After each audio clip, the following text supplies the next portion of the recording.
Bismillahirrahmanirrahim. Assalamualaikum warahmatullahi wabarakatuh. Alhamdulillah wa syukurillah, la hawla wa la quwwata illa billah. Asyhadu an la ilaha illallah wahdahu la syarika lah wa asyhadu anna Muhammadan abduhu wa rasuluh. Allahumma shalli ala Muhammad wa ala alihi wa sahbihi ajma'in. Amma faqala ta'ala fi kitabil karim. A'udzu billahi minasyaitonir rajim. Bismillahirrahmanirrahim. Wa aqum bi ahdi in ahdaka mas'ulan.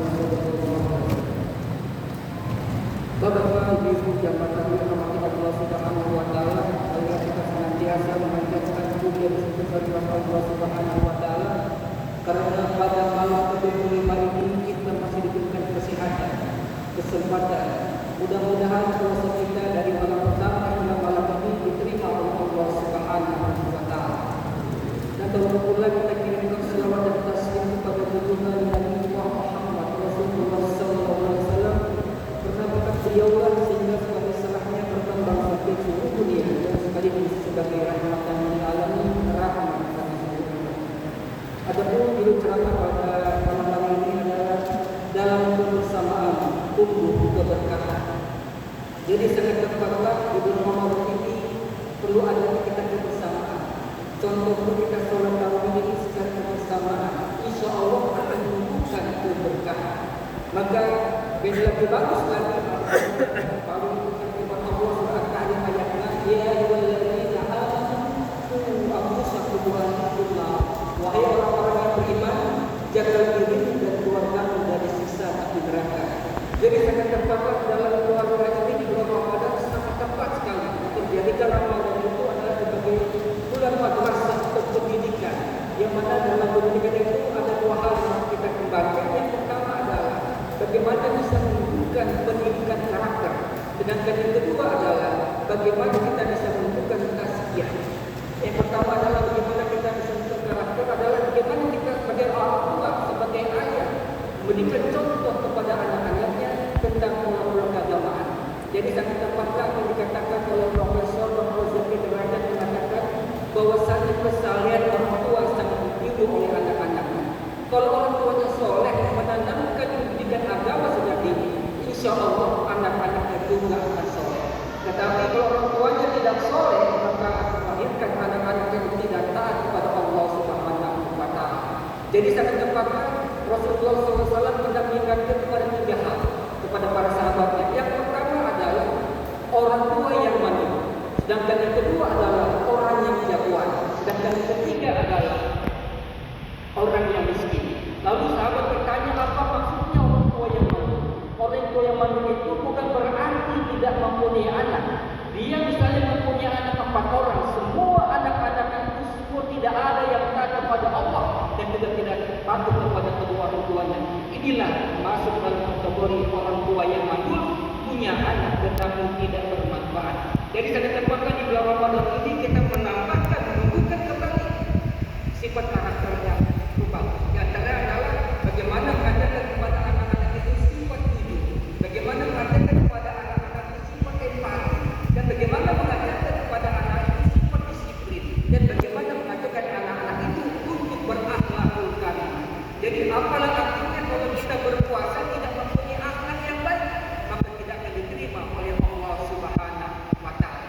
Sedangkan yang kedua adalah sebagai tazkiyah adalah merupakan pembersihan jiwa kita. Bagaimana jiwa kita mau bersih manakala kalau kita masih mempunyai dosa-dosa? Maka sangat tepatlah kalau kita senantiasa memohon ampun kepada Allah. Jadi memohon ampun kepada Allah itu kita tidak melihat waktu.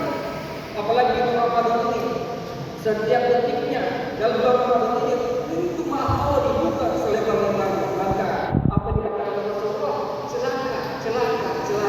Bagaimana di Ramadan ini dosa-dosanya tidak diampuni oleh Allah, maka dia akan dorong kepada orang yang rugi, orang yang celaka. Maka marilah kita senantiasa di bulan Ramadan ini kita tumbuhkan apa yang dikatakan Rasulullah. Tiga hal. Yang pertama adalah bagaimana kita bisa menunjukkan kualitas ibadah kita, bacaan Al-Quran kita dan itikaf kita. Yang pertama adalah minimal kita melakukan salat dalam sehari semalam 40 rakaat. Ya, jadi 40 rakaat maksudnya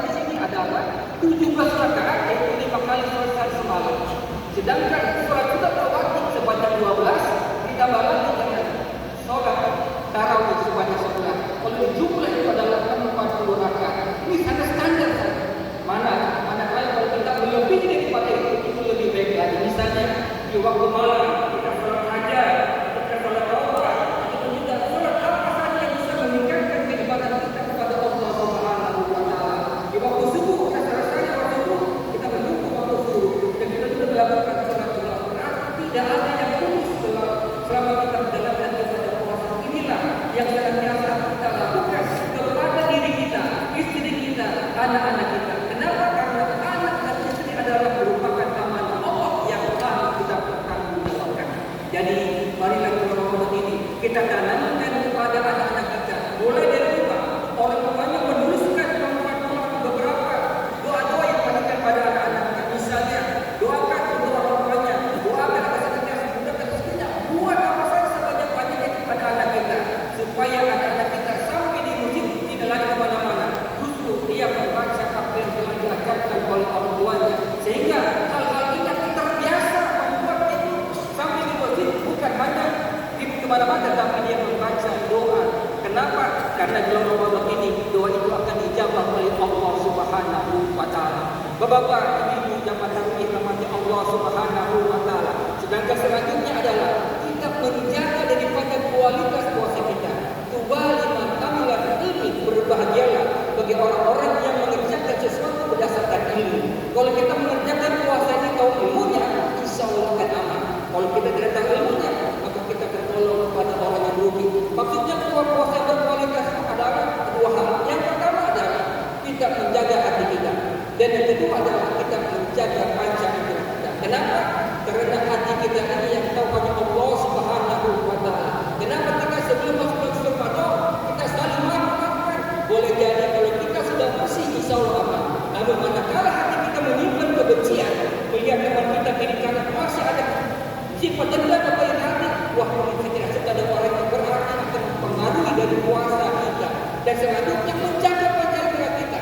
Mata kita senantiasa boleh tidak baik kita ganti dengan membaca Al-Quran. Lisan kita menceritakan orang, kita ganti untuk bersikap dan membaca Al-Quran. Telinga kita mendengar berita tidak baik, kita ganti untuk mendengarkan ceramah-ceramah agama. Tangan kita senantiasa melakukan kezaliman, kita ganti untuk menolong orang. Kaki kita senantiasa pergi ke tempat maksiat, kita ganti pergi ke masjid. Sehingga apa? Panca indera ini kita senantiasa terawat, sehingga kita tertolong kepada orang-orang yang beruntung. Dan selanjutnya di sini adalah bagaimana yang ketiga, kita menunaikan pembayaran zakat. Jadi kalau kita sudah membayar zakat, insya Allah kita jangan sampai kita berpuasa sampai kita lupa untuk membayar zakat, kita tertolong kepada orang-orang yang rugi.